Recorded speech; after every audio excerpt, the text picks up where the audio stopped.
I'm in the statistics department and I teach both statistics and data science courses. And the link to slides I've already posted. And I've only started remote teaching since the pandemic. I didn't know anything about online teaching before that. And since the beginning of pandemic, these are all the courses I have taught. I'm a teaching faculty, so I teach a little bit a lot. And the reason I'm showing this is because I teach a variety of courses. For instance, Stats 7, 67, LCS 80. These are our introductory courses. Stats 203 is a master's core course. We have 295, that's a PhD level course. So the video needs depends actually on the course. Like some of these actually are very mathematically heavy. So I definitely have different needs for those courses than the typical intro courses. So this is how I started the pandemic. This was spring 2020. So this screen will show you everything that Natalia said is probably wrong. So like, look at where my webcam is placed, the light. I'm actually even saving you from the sun. So it was really bad, but I always tell myself I had only 1 week to get ready for all this. And surprisingly, my teaching evaluations were so good, but I was very not pleased with my teaching in that quarter. So I thought like I need to improve my video production. And then during the summer, I spent some time learning about it. And luckily, I was teaching in the summer 2022. And Natalie mentioned that the first thing you buy should be mic. I will add that the second thing you buy should be a green screen. Like, seriously, it's so magical. So I'm going to show you some stuff from my summer course. You have the correct number of parentheses. And the good thing about RStudio is it will autocomplete your parentheses for you. So you might realize, all right, so let's add our chunk, summarize. So for me, some unedited videos are also good because I make mistakes when I code, and students should also internalize that it's okay to make mistakes. Like I'm not like the best programmer in the world, nobody is. So I have videos that are kind of live, but not necessarily like so polished. And I've started, since I had bought a green screen, I could do this because what basically is happening is there's a green screen behind me and I'm using OBS software, which is an open source software. And it's basically filtering my background. So it's recording my screen, my webcam at the same time, but using the filter and putting me on top of the screen video. So this was very good. And I found the best technology in video production, which happened not to be the case. But you can see there are certain problems with this. Like I'm actually covering part of my screen. And like right now, I'm not talking about that part of lower right corner of the screen, but this will actually be important at some point because students are working with these data sets. But I would not actually realize this until I finish all the recording. I spend an hour lecturing, and then at the end I would like, oh, I have covered what I was just saying. And sometimes I would actually have the patience to go over it. Sometimes I would not because students are expected to do this at the same time. So the problem with this workflow was that the screen video and my video are recorded simultaneously into a single video. So there is no editing chance really other than trimming, which is a little bit problematic. And the other problem was that if I do any color editing for my face, it's going to change the whole screen. So sometimes graphs have certain colors that I make and they're very important. So, but just because I want to change my face, my slides have to change color with me as well. So having one video was very problematic. So in fall 2020, I changed my workflow a little bit. So I'm going to show. In this video, we are going to talk about the pipe operator. It's one of the best things that we will learn about R that will make our workflow be much easier. So you notice what the students are seeing is pretty much the same. I have slides in the background. I'm in the lower right corner. You might perhaps notice that the sound and light quality has improved. But what is different now is what's happening in the background on my end. So this is how I'm recording now. I'm actually recording two separate videos.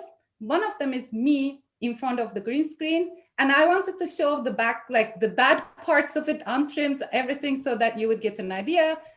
like I start recording, but I'm actually trying to pull up my slides, getting ready, checking if my mic is working.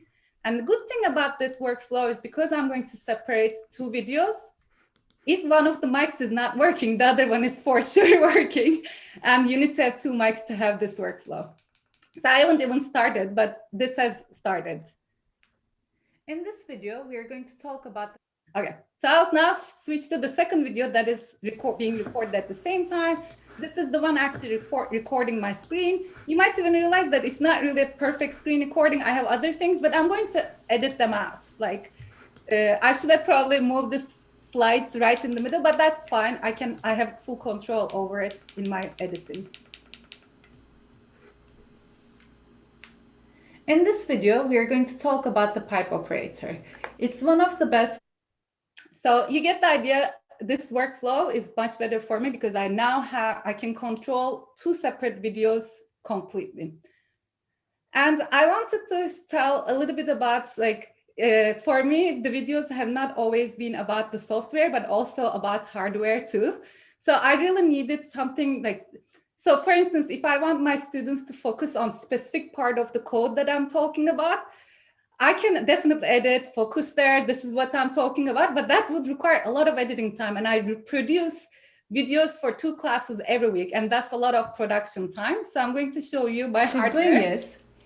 It's first processing combine for H16. Once it knows the answer, it's going to take it. So this is exactly this, and I can actually even use it now, I think. Oh, like here. So it's really helpful. Like that saves me a lot of editing time that I don't have to focus on, and it's still legible for students. And for those of us in STEM, I think we cannot survive without a whiteboard. We really have to write on the whiteboard. So of course, the easiest solution is writing with iPad. Those who could not follow that argument, let's do this again. So what we are doing here is we're creating. So you'll notice that while I'm recording this, I cannot look in the webcam. I'm looking at my iPad. I know there are graphic designers who can just look at the screen and do all this, but we are already a director, screenwriter, a professor. So I thought I'll save myself some time from that. So I use this workflow only if I'm teaching a class where I have maybe one slide where I actually have to write. So I don't mind not looking in the webcam. But I also teach so many classes where I have to, like, the whole class is writing. So I cannot not look into my webcam and not, I mean, I hope they are looking back at me. But so for those classes, I use a light board. Let me show you an example. Can we make it look like a gamma distribution? This one. So this has now become our new shape. Something is now going to be alpha plus the summation of x's minus 1. So this has. So first of all, usually light boards impress students a lot. They always say, "Professor, are you writing backwards really? How did you learn that?" It's actually an editing technique. So I'm actually writing facing myself, but I flip in editing. So it's going other way. So normal light boards are quite common in recording studios, and there's one in like the TI studio. But I was at home, obviously, during the pandemic. And there's a DIY light board I put the links to. I use those instructions to build a light board myself. And normal light boards are like thousands of dollars, but this instructions I provided here is like a couple of $100. You can actually build it. It's been a lifesaver for my more math-oriented classes. And I have the unedited version. You can see me writing backward like normally. So that's something but it's now going to be alpha plus unedited.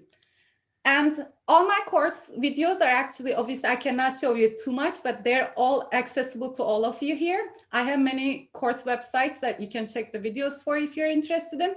I provided all the links. So all my course websites have the same style. So under schedule, if you go to any week, if you click on the video icons, you would be able to watch my videos with signing in with your UCI IDs. So after a quarter is over, I usually turn them off for access because some information gets outdated. I don't want to be keeping track of it, but the last time I teach a course, it should be available. Also, I talk a lot about how I record and edit on my blog. if you, for like Natalie mentioned, for instance, Premiere Pro, I use Premiere Pro for editing. I have a step-by-step screencast of how I edit my videos, how I record them, if you want to actually have a look at those as well. And I thought you might enjoy some behind the scenes, because who doesn't enjoy seeing cats on the internet? So this is my home studio, and I have 2 cats, but one of them who always wants to be in the videos. And if you have any questions, I'm happy to answer, and I put the link again in case needed.